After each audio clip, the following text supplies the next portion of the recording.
for advocating the independence of his homeland, the sovereignty and self-determination of the Puerto Rican people.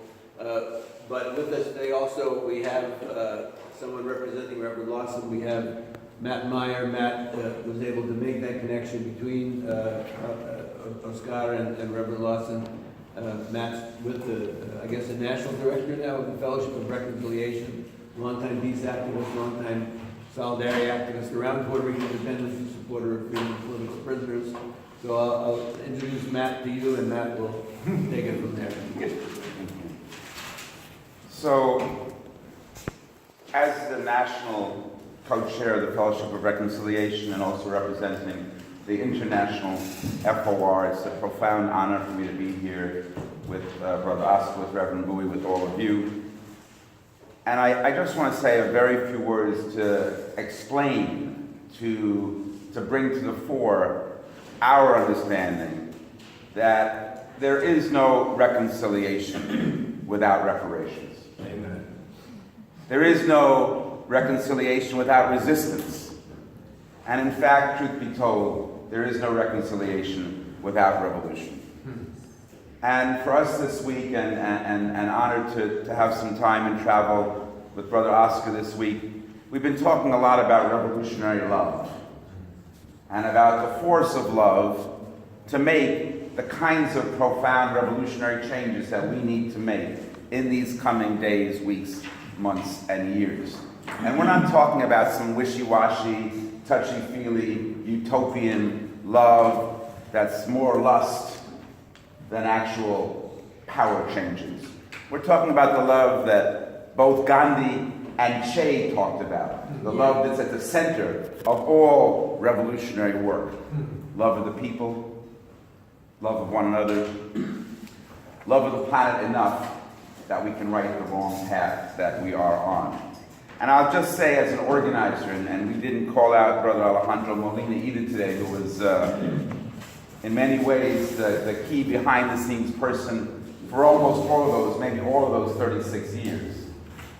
But the love we're talking about is not just the love for Oscar, which of course we also had, but it was an understanding that without organization, without building the blocks towards power change, towards social change, Oscar would not be here with us today. And we understand in the course of the struggle that despite the 36 years of imprisonment, in many deep ways, Oscar has been freer than many of us for many, many years before his actual release. And we have to understand that vision of freedom and what that means in our work. We're also profoundly grateful to be here with Reverend Bowie and with the leadership of Holman. I actually have these texts that Reverend Sauls might be on his way, the senior pastor, and we have, as Reverend Bowie will say, some words from Reverend Lawson, who had intended to be here today. I just want to take a second before passing on to Reverend Bowie and then, of course, to Oscar, to say, let us take our moments of blessing and prayer to Reverend Lawson and his family, who are going through a difficult time now, making it impossible for him to join us. Reverend Lawson, as some know, was really hailed by Dr. King and others as the strategic center point of the Black-led freedom movement, of the so-called civil rights movement. And if we're not strategic in our organizing and our thinking, then we're going to get nowhere at all.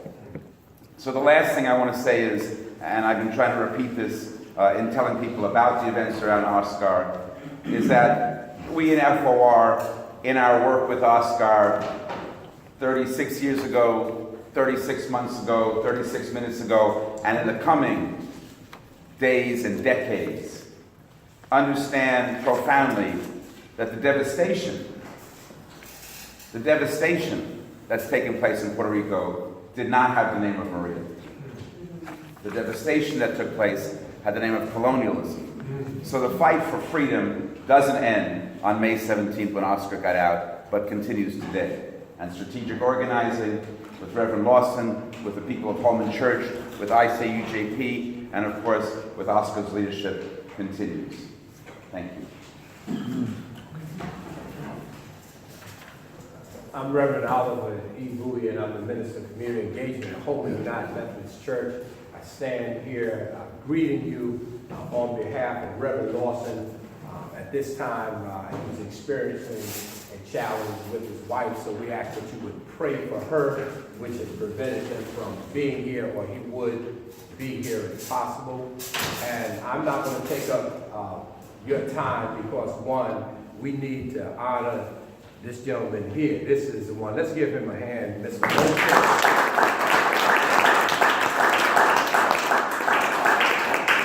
I'm deeply humbled to even be in the room with such distinguished people as yourself who have been in this fight before I was born. And I'm in this fight because of people like Oscar. You understand? There would be no fight in me if there was no fight in him. And Reverend Lawson, they're the ones who made it possible for these days and these opportunities to exist.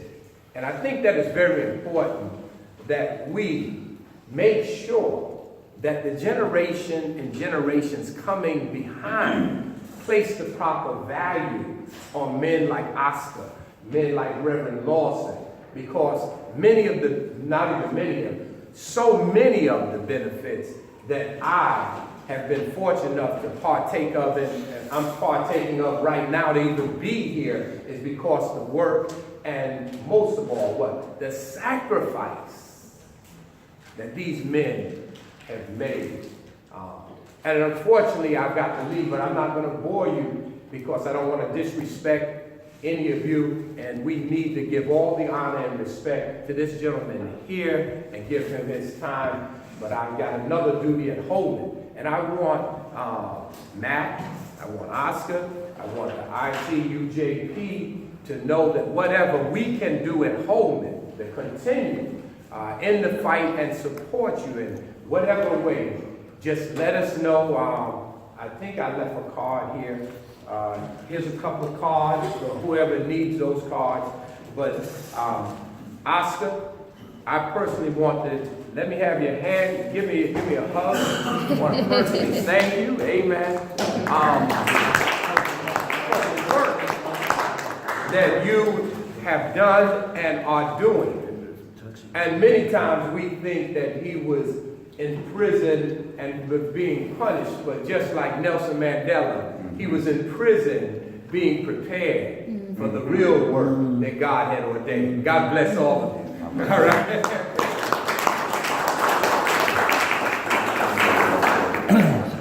And thank you.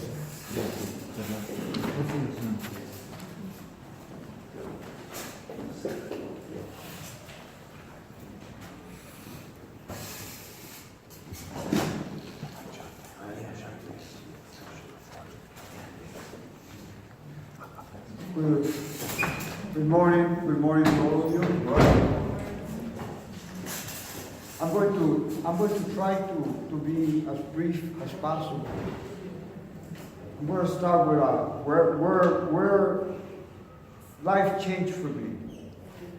I came home from the Vietnam War in 1967, March of 1967. And 1967 was a very, very good year. The moment was defined, probably more than by anyone else.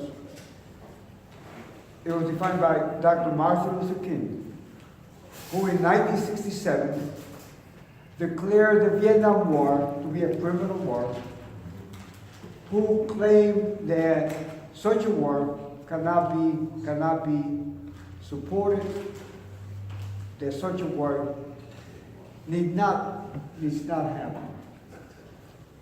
And then another human being, a boxer, Muhammad Ali, soon after that,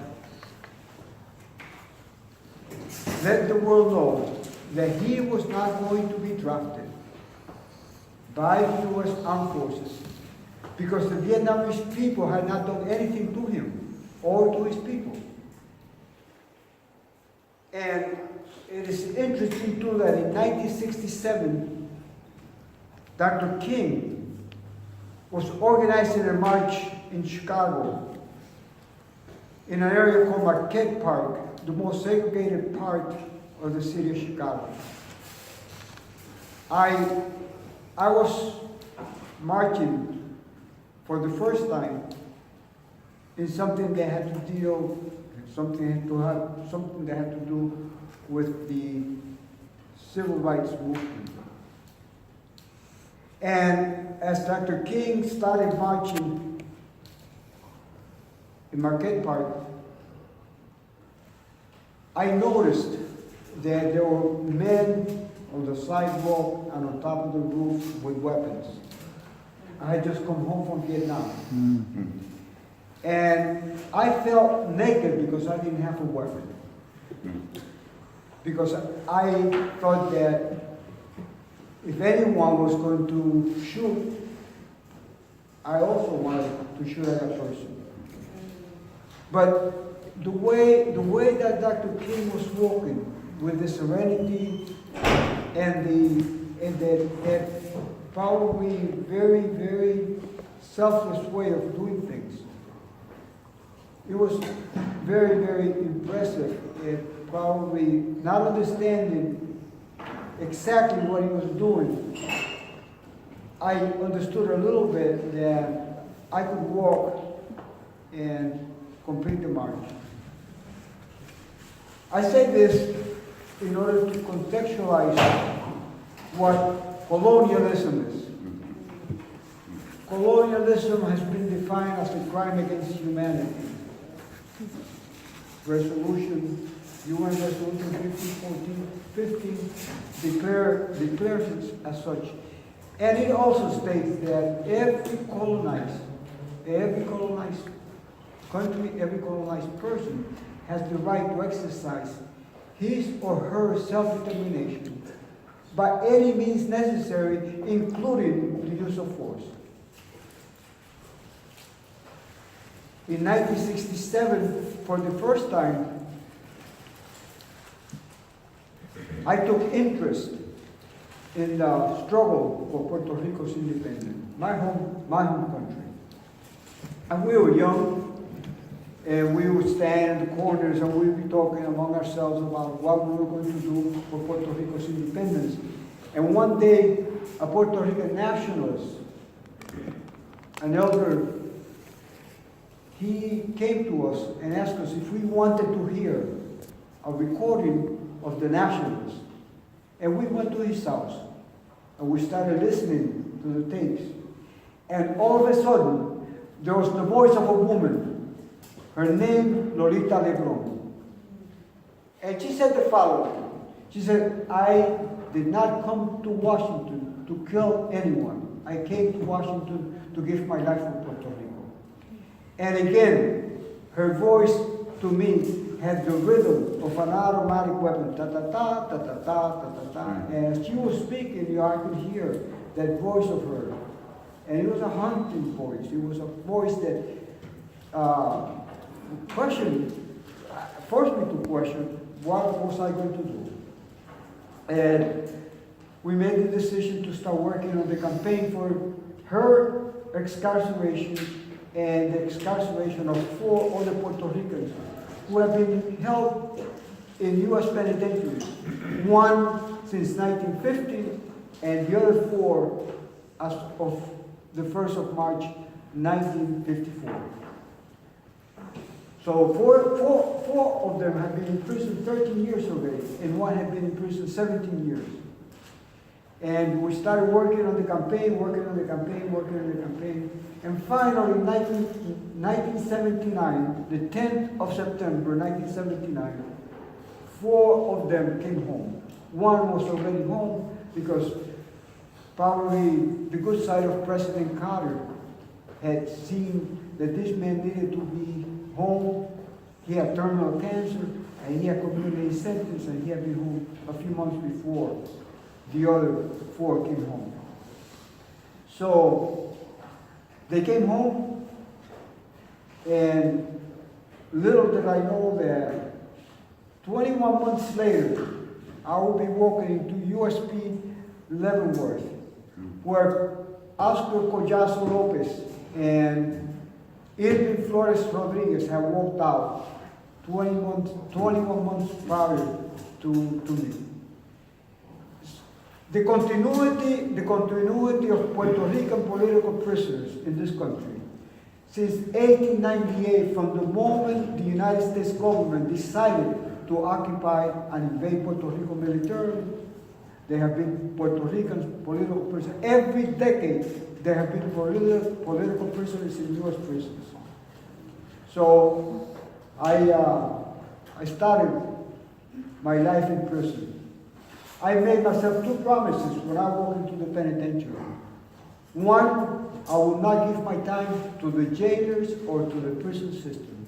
And the other one was that I would take care of my health, no matter what.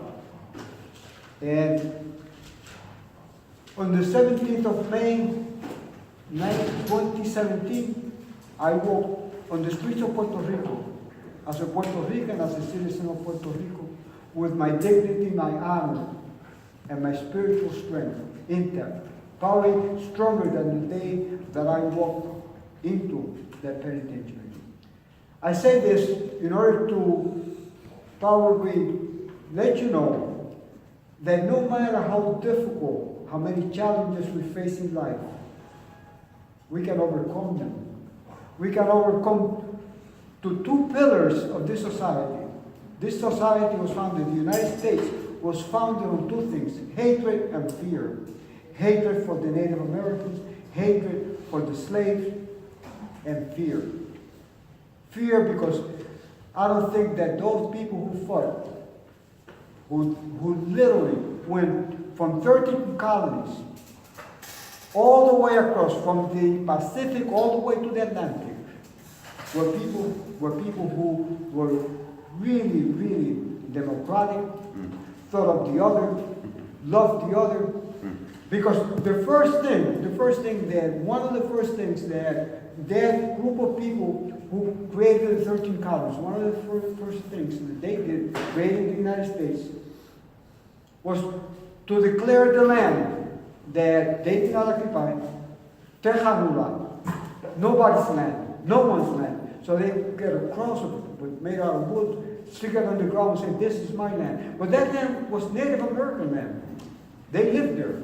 The only thing is that they had no concept of owning, of the ownership that those who came had.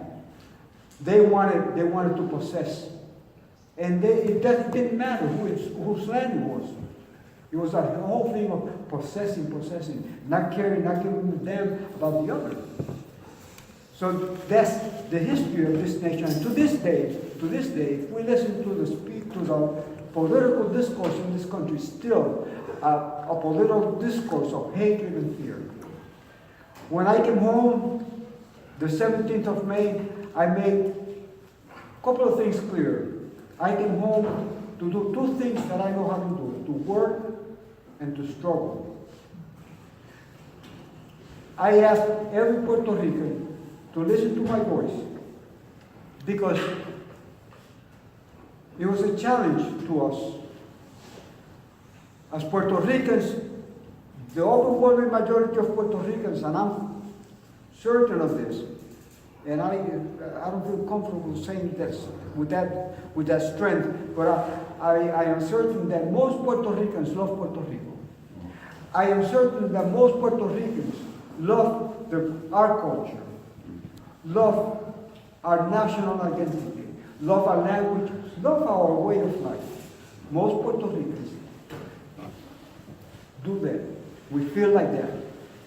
And I've traveled after May 17th in different parts of the United States, in the Puerto Rican diaspora, and I have been surprised how soon those words have been confirmed, because I could find young Puerto Ricans, they had their third generation in the diaspora, speaking Spanish, saying how much they love Puerto Rico, saying how much they want to go to Puerto Rico, saying how much they want to help Puerto Rico. 20, 25 years old, 30 years old, young Puerto Ricans. Some of them have not been in Puerto Rico yet. But to me, it was an amazing experience to hear those young people, both male and female, doing the things that, and saying the things that I believe are necessary in order to decolonize Puerto Rico. So, for me, the decolonization of Puerto Rico, the struggle to decolonize Puerto Rico right now is a struggle that has to be based on love, no hatred, no hatred. Because hatred and fear both are blinding forces. And from the moment that I walked into the penitentiary, I told myself again that I will not allow hatred or fear to poison my heart and my mind. So we find ourselves right now in Puerto Rico in a situation, a very difficult situation, that really and clearly demonstrates how bad, how terrible colonialism is. About 2 years ago, the United States Congress passed a law called Promesa. That word is terrible to be used for the things that they wanted that law for. Promesa, promise of what? Well, Promesa created a fiscal control board that will, and is doing this, will dictate to Puerto Rico the alleged government, because I do not believe that there is a government in Puerto Rico. There are people who have chosen to administer, help administer the colony, but not really govern Puerto Rico, because they cannot. To tell them, to dictate to the Puerto Rican people how the money, how the budget that is there in Puerto Rico, how the money that the Puerto Rican people pay in order to maintain the public sector and the government going. That control board has absolute control over that. It dictates how the money is going to be spent. And to give you an idea how the money is going to be spent, in August of last year, 157 schools were closed. And the only reason for this is because the Fiscal Control Board is there to make sure that Puerto Rico pays a $74 billion debt. Odious debt, because no Puerto Rican knows where the money was spent. But we have a $74 billion debt. We have asked for audits, and we have been denied. We have asked for audits, and there is not, the federal courts or the courts in Puerto Rico have not allowed the audits to take place. So we have been denied access to the audits. So we don't know where the money was spent. Most likely, money went into the coffers, banks, the hedge funds, those vultures who love to go around the world and exploit and viciously rob their money. So the Fiscal Control Board is creating this dynamics. If in part of the things that that entity is doing is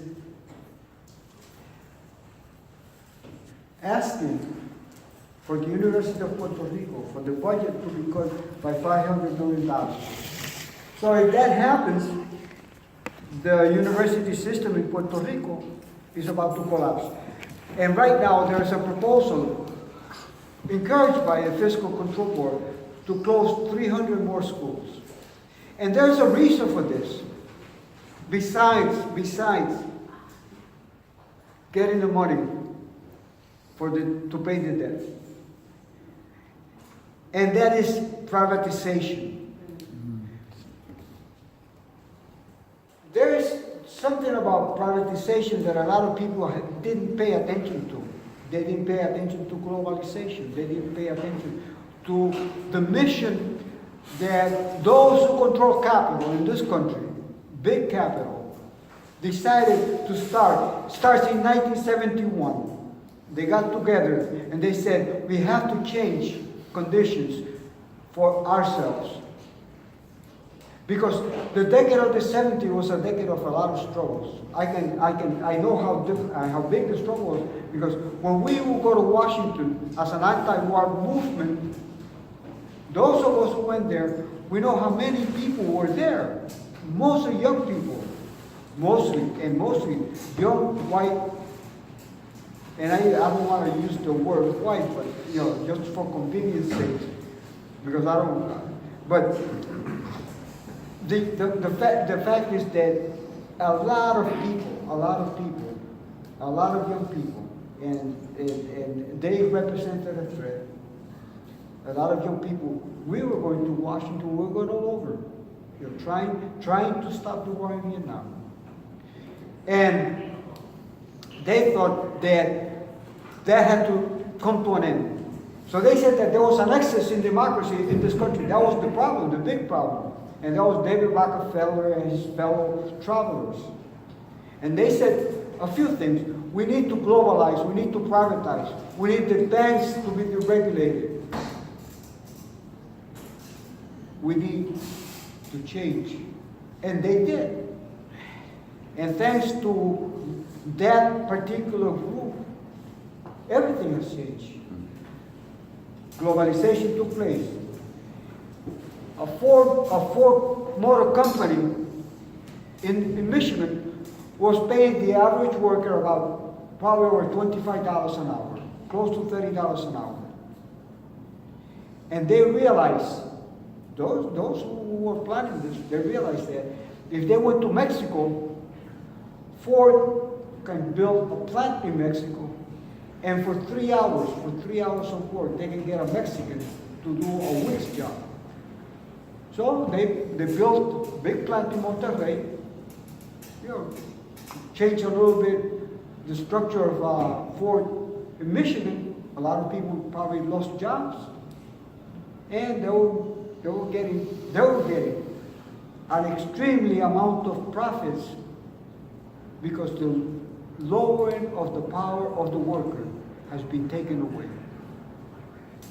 And people did not pay much attention to that.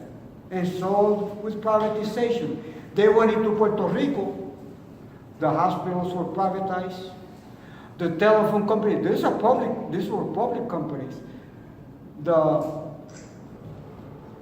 telephone company was privatized, the airport was privatized, the highways were privatized. So practically everything that was in the hands, the water company was privatized, everything was privatized. And the workers, once they were privatized, Puerto Ricans started losing jobs. And less money was staying in Puerto Rico, and more money was being made by the private sector. So that's a reality that very few people pay attention to. And one of the things that is interesting to me, because I've been speaking to university students, is that in 1980, the debt of students was not that big. In 2012, it was declared $3 trillion. That's a lot of money to be paid by just to get an education. And people did not pay attention to that either. So we are in a situation, it's not only Puerto Rico, but I have to talk about Puerto Rico because it's the place that I know best, and it's the place that I want to colonize. The situation in Puerto Rico, the economy in Puerto Rico started collapsing.